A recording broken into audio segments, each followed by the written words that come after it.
Au-delà des chiffres et des statistiques, la session 2024 des examens scolaires à grand tirage a été émaillée par des cas de fraude ou de tentatives de fraude. Ils vont des échanges de brouillons entre candidats à l'utilisation de téléphones portables en passant par la consultation de documents physiques selon le ministre en charge de l'Éducation nationale. Les 13 candidats au BEPC pris en flagrant délit de fraude à Kamti dans la région du Sud-Ouest sont passés devant la justice. Certains candidats fraudeurs ont été jugés et condamnés. C'est le cas des 13 élèves que vous avez suivis à travers la presse, soupçonnés de fraude au BEPC à Kamti dans le Sud-Ouest. Le procès a eu lieu le mardi 23 juillet dernier. 4 élèves ont été condamnés à purger des peines de travaux d'intérêt général dans les services et établissements publics de l'État de la commune de Kamti. Les candidats fautifs à l'examen du baccalauréat comparaîtront bientôt devant le conseil de discipline chargé de traiter de tous les cas de fraude survenus au cours de cette session.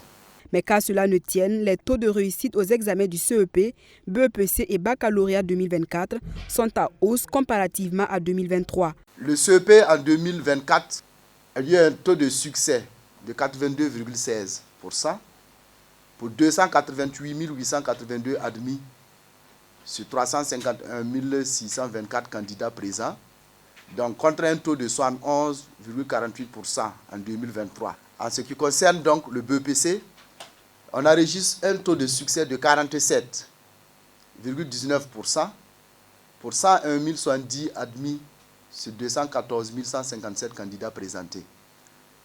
Ce taux était de 38,27% en 2023.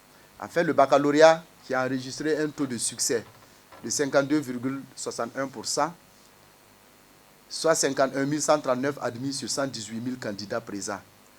Ce taux de succès était de 39,27% l'année précédente. Les examens techniques du BEP et du CAP, quant à eux, connaissent une baisse. Le taux de succès est de 68,73% contre 75,57% en 2023. Des performances ont certes été enregistrées, mais des difficultés aussi. Elles sont d'ordre sécuritaire, logistique et informatique.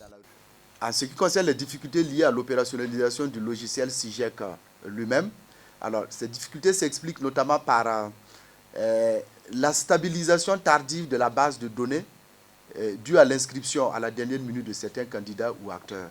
Voilà. En effet, l'on constate une fluctuation continue des effectifs des candidats et même à la veille des examens, vous avez des candidats qui ne sont pas inscrits, qu'il fallait inscrire, des erreurs qui s'expliquent d'une part par la situation sécuritaire, mais surtout une situation qui s'explique en grande partie par une négligence énorme des différents acteurs chargés de l'organisation de ces concours.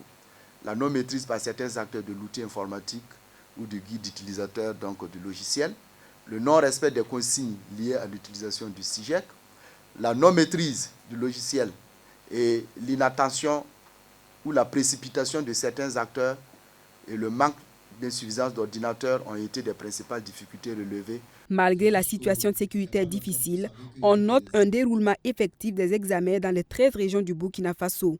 Et ce sont plus de 21 milliards de francs CFA qui ont été mobilisés pour l'organisation des différents examens.